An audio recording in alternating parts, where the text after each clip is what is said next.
오늘 이 미가서 이제 2장의 말씀은 이스라엘 백성들 가운데에서 돈 많고 그리고 권력을 쥐고 있는 다른 사람들에게 했던 죄악을 고발하면서 책망하는 내용이라고 말씀을 드렸어요. 그래서 우리가 잘못한 것들을 회개하고 돌이켜야 된다라고 하는 것이 미가의 메시지의 내용이에요. 근데 여기 보면 미가는 책망을 합니다. 질책을 합니다. 그래서 그 죄를 드러내고 책망하는 것으로 그들이 회개하고 회복되는 것을 이야기를 해요. 이제 우리가 이제 하나님의 말씀을 듣다 보면 우리는 책망받고 이렇게 질책받는 건 빨리 넘어가고 네가 상처가 이제 회복되리라 이런 회복의 메시지를 빨리 듣고 싶어 하죠. 그런 회복의 메시지를 접하면 우리가 마음이 평안해져요. 그러나 하나님은 우리에게 그런 회복의 메시지를 빨리 주지 않아요. 그 전에 먼저 질책을 해요. 충분한 자기의 문제를 깨닫고 그리고 질책을 받을 수 있도록 하나님께서 말씀을 하셔요. 그걸 피할 수 있는 방법이 없어요. 그러니까 마음에 들지 않고 마음이 불편해도 이 말씀을 들어야 돼요. 우리가 이 미가서를 통해서 분명하게 기억되어야 될 것은 하나님의 회복은 질책을 통해서 일어난다라고 하는 사실이에요. 하나님의 회복은 질책을 통해서 일어난다는 거죠.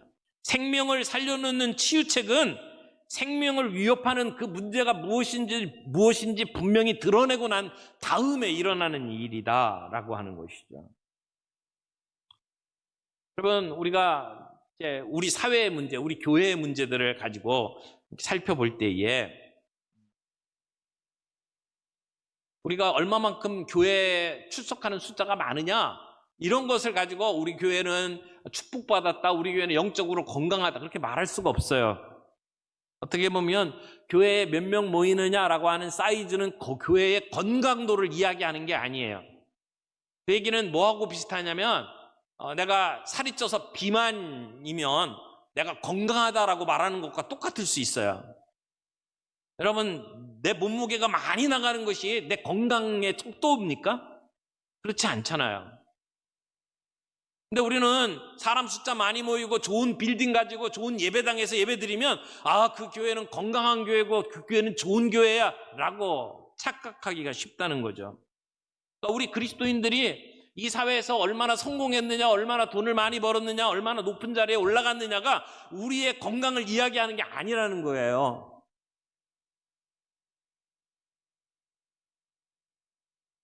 그런데 많은 경우에는 우리가 사회적으로 높은 위치에 올라가고 재산이 많으면 하나님의 축복을 받았다고 사람들이 생각을 해요. 그러나 그것은 비만하면 건강하다는 얘기하고 똑같은 얘기예요. 자, 오늘 본문 말씀에서 하나님께서 이 유대의 부자들과 지도자들을 책망하신 이유가 뭔지를 좀 살펴보죠. 1절입니다. 그들이 침상에서 죄를 꾀하며 악을 꾸미고 날이 밝으면 그 손에 힘이 있으므로 그것을 행하는 자는 화 있을진저. 여기 하나님께서 그들을 책망하신 이유가 나와요. 그거는 아주 일관되게 멈추지도 않고 계속해서 재산을 불리는 일에 대해서 생각하고 계획하고 그것을 실천하는데 이 문제가 있다고 지적을 하는 겁니다. 지금 이 메시지를 듣고 있는 대상이 유대 사람들 가운데 예루살렘에 사는 부자들 그리고 지도자들이에요. 그렇죠? 이 사람들은 어떻게 보면 두 가지를 다 거머쥔 사람이에요. 신앙적으로는 백성의 지도자들이에요. 그러면서 돈도 많이 벌었어요. 그러니까 세상으로 말하는 그 부귀영화를 다 누리고 있는 사람이면서도 저 사람은 믿음이 좋아 라고 이야기하는 사람이에요. 두 가지 다 갖고 있는 사람들. 그런데 하나님께서 그들에게 뭐라고 이야기를 하느냐면 권력이나 졌다고 자리에 들면 못된 일만 꾸미다가 날이 밝기가 무섭게 그것을 해치우고 마는 사람들, 이 악당들아 이렇게 이야기를 하는 거죠. 그러니까 여기 본문에 침상에서 죄를 꾀하며 악을 꾸민다 이렇게 돼 있죠. 그리고 난 다음에 날이 밝으면 그것을 실천한다고 이야기를 해요. 그렇죠? 그것을 행하는 자. 세 가지 동사가 나와요. 첫 번째는 침상에서 꾀한다. 궁리하는 거예요. 생각하는 거예요. 그 다음에 악을 꾸민다. 계획하는 거죠. 그 다음에 날이 밝으면 어떻게 해요? 그것을 해치우는 거예요. 행하는 거죠.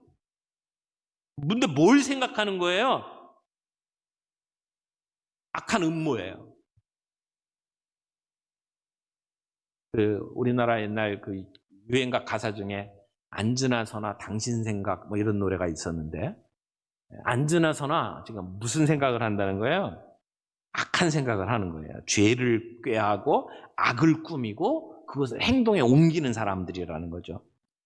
그러니까 얼마나 치밀하게 계획을 하겠어요. 밤새도록 고민을 하고 생각하고 계획을 하고 머릿속에 시뮬레이션을 돌려갖고 이럴 때 어떤 일이 벌어질지 생각하고, 그래서 날이 밝으면 행동을 하는 거죠.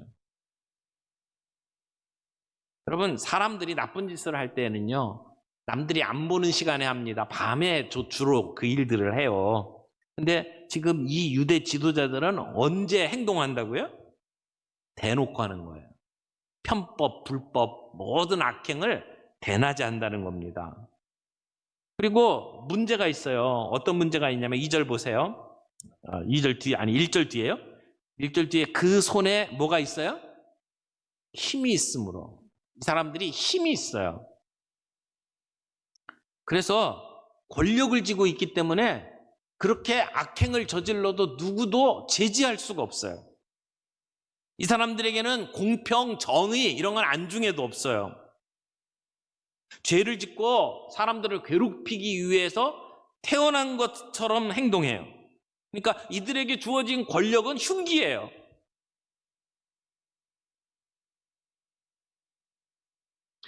여러분, 생각하고 계획을 하는 게 나쁜 것은 아니죠. 근데 문제는 죄를 생각하고 그 죄를 사람들 앞에 저지르기 위해서 계획을 하고 그리고 그것을 행동으로 옮기고 있는 게 문제죠. 여러분, 이런 모든 문제의 근본적인 문제는 욕심이에요. 사람들의 마음속에 가지고 있는 욕심. 겉으로 보기에 신앙도 좋아요.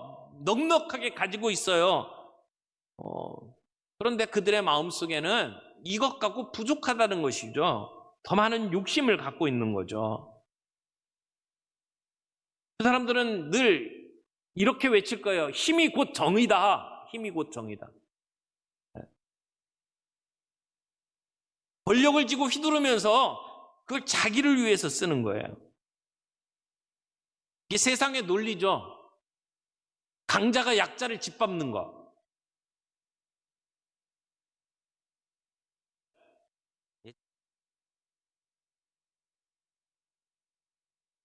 이 절 말씀 보죠. 2절에 보면 그들이 탐내던 게 뭔지를 보여줍니다.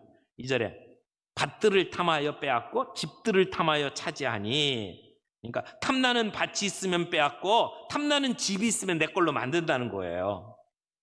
근데 그것만이 아니에요. 그들이 남자와 그의 집과 사람과 그의 산업을 강탈하도다. 사람까지 종으로 삼고 부린다는 얘기죠. 처음에는 이런 생각들이 없었을지도 몰라요.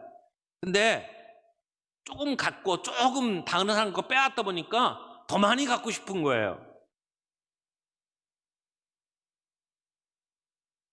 여러분, 인간의 욕심이 어디까지죠? 돈 많으면 더 이상 안 갖고 싶은가요? 옛날에 유명한 미국의 재벌가 사람에게 얼마나 가지면 만족하겠습니까? 그랬더니 그분이 하는 대답이 조금만 더라고 그러더라고요. 조금만 더. 진짜 갑부가 당신 가지고 있는 것으로 만족하냐? 그랬더니 조금만 더, 조금만 더. 그 인간의 욕심입니다. 많이 가지면 가질수록 더 많이 갖고 싶은 것이 사람이에요. 그래서 어떤 사람이 인간의 욕심은 뒤집어진 케이크와 같다 이런 얘기를 했어요. 여러분 케이크 아시죠? 이게 여러 단으로 되어 있는 케이크 보면 제일 밑에가 이렇게 넓어요. 그리고 층층이 올라가면서 좁아지잖아요. 그걸 뒤집어 놓으면 어떻게 돼요? 점점 높이면 올라갈수록 더 커지죠. 인간의 욕망이 그렇다는 거예요. 더 많이 가질수록 더 많이 원한다는 것이 인간의 욕망이에요. 그게 인간의 모습이죠. 그래서 그런 욕심의 노예가 되어서 우리의 인생을 마무리하는 경우가 참 많습니다.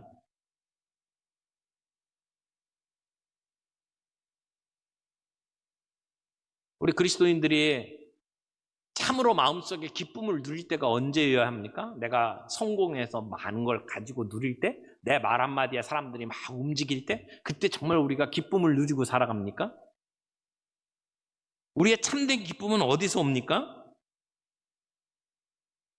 내 일이 잘 돼서 기뻐하는 것도 있지만 나를 통해서 다른 사람들이 복받고 다른 사람들이 제대로 세워지는 것을 보며 기쁠 때, 그게 진짜 기쁨 아닙니까? 근데 지금 유대 백성들의 지도자들은 사람들에게서 뺏어서 내 것으로 만들 때 기쁨을 누리는 삶을 추구하고 있었다는 얘기예요.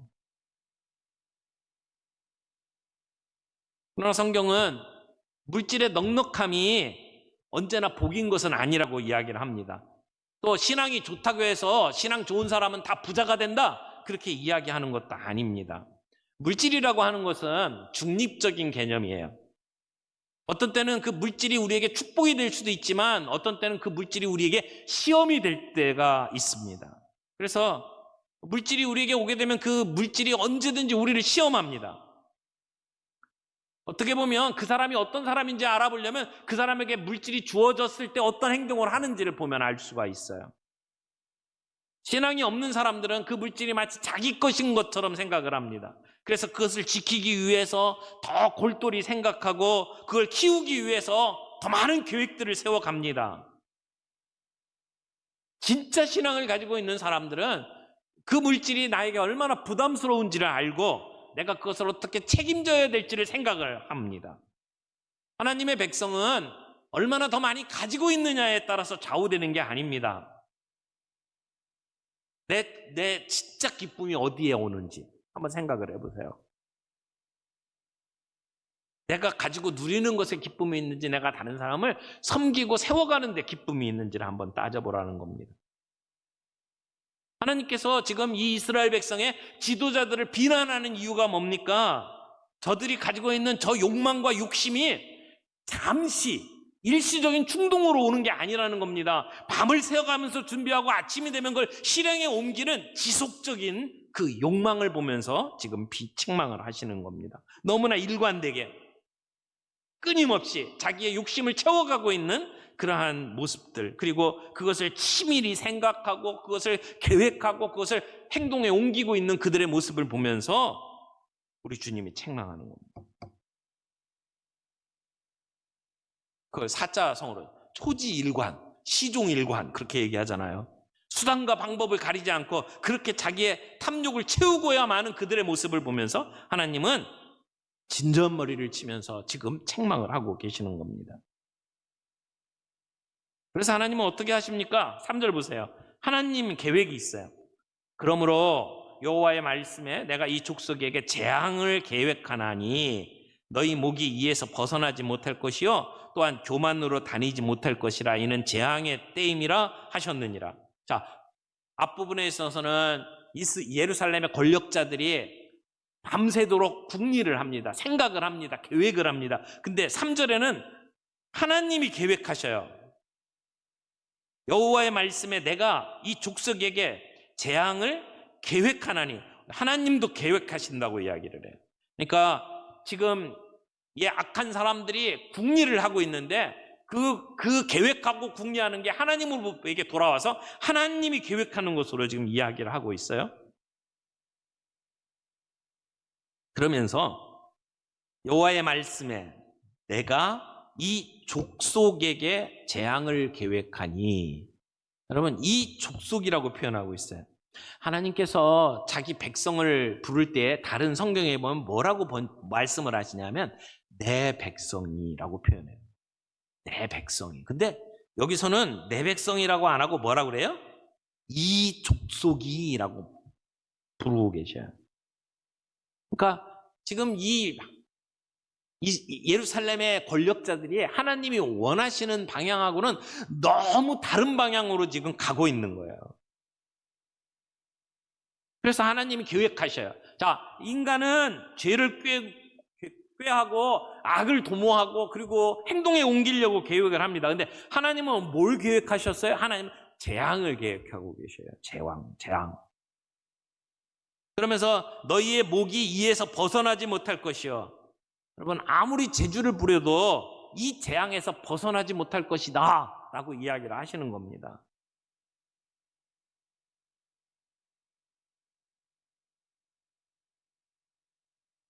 악한 자들만 계획하는 게 아니에요. 하나님도 계획하십니다.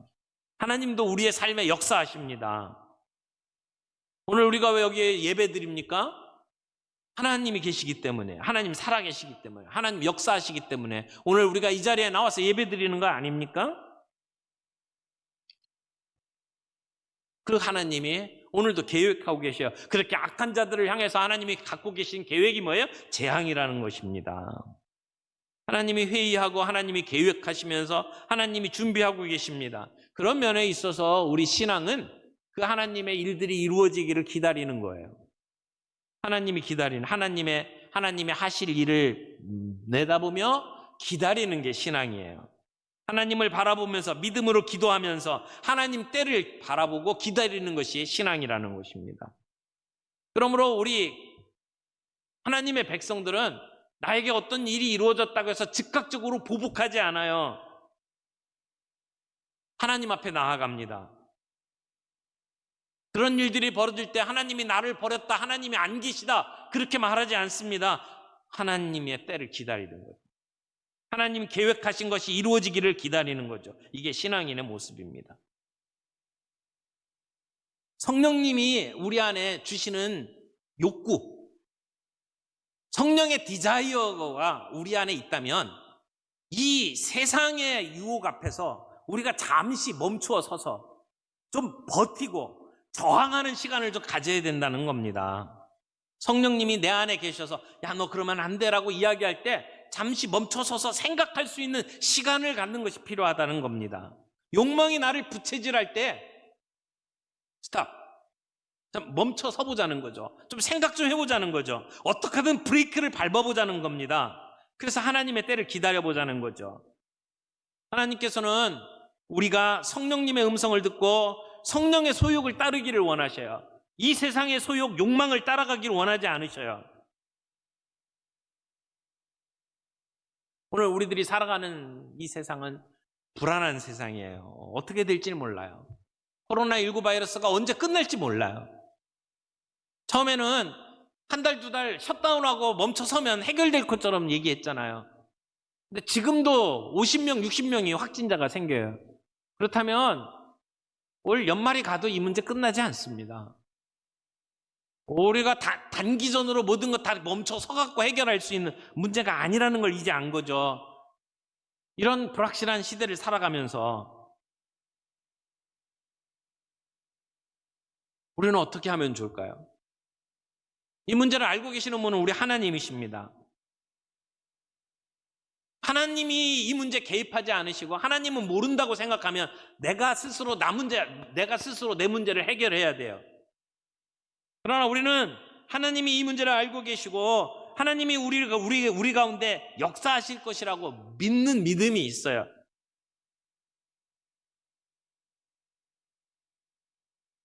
그러므로 우리에게 다가오는 유혹이 있을 때 잠시 멈춰서서 좀 속그리를 하고 고민을 하면서 살아가는 삶이 좀 필요하다는 거죠. 신앙인이라면 세상을 살면서 뭔가 좀 다르게 살아야 된다고 생각해요. 몸부림이 있어야 된다는 거죠. 거꾸로 강을 거슬러 올라가는 연어들처럼 혹시 내가 이 세상의 강물 속에 그저 이렇게 흐르는 대로 편하게 그렇게 살고 있지는 않은지 우리 한번 좀 멈춰서서 생각을 좀 해보면 좋을 것 같아요. 우리가 하나님의 말씀대로 살기 때문에 거꾸로 강을 거슬러 올라가는 그러한 삶을 살아야 하는데 내가 예수님의 십자가의 길을 걸어가야 하기 때문에 우리는 거꾸로 강을 거슬러 올라가는 그러한 치열한 삶을 살아야 하는데 지금 나는 어떤 길을 가고 있는지를 한번 생각을 하면서 이 스트러글링 하는 거죠. 몸부림을 한번 해보는 것이 이게 믿는 사람의 모습이라고 하는 것입니다.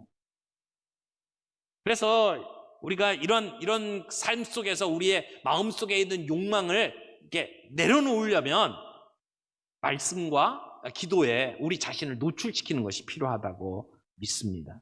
로마서 12장 2절에 보면 너희는 이 세대를 본받지 말고 오직 마음을 새롭게 함으로 변화를 받아 하나님의 선하시고 기뻐하시고 온전하신 뜻이 무엇인지 분별하도록 하라.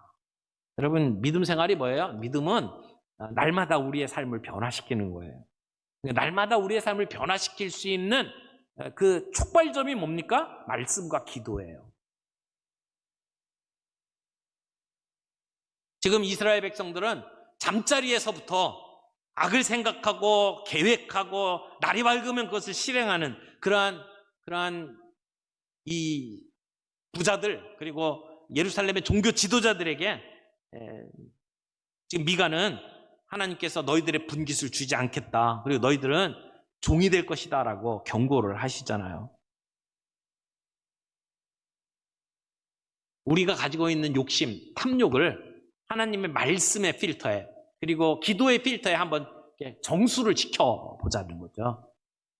그저 있는 대로 우리의 욕망을 들춰내는 게 아니라 말씀과 기도 가운데 한번 걸러보자는 겁니다. 그러면 우리들 안에 있는 이런 욕망들을 어느 정도 누를 수가 있다고 생각을 합니다. 우리 유혹 앞에서 담대하게 살아가지 맙시다. 좀 망설이면서 한번 돌아보자고요. 그러면서 이 시대의 흐름을 거꾸로 흘러갈 수 있는 그러한 몸부림을 좀 가져보자고요. 살아있는 물고기가 물의 흐름을 역류하는 것처럼 이 시대 사람들이 다 그렇게 살아도 나는 좀 다르게 살아가겠다고 좀 다짐을 하면서 우직하게 한번 그 길을 걸어가자. 그러기 위해서 우리의 욕심, 우리의 생각들을 한번 말씀과 기도의 필터에 걸러서 우리의 삶을 살아가 보자고요. 그럴 때 우리는 우리 안에 깊숙이 자리 잡고 있는 우리의 욕망, 우리의 탐심들을 내려놓을 수가 있고 이 시대 속에 하나님의 사람답게 살아갈 수 있는 길을 찾게 될 것이라고 믿습니다.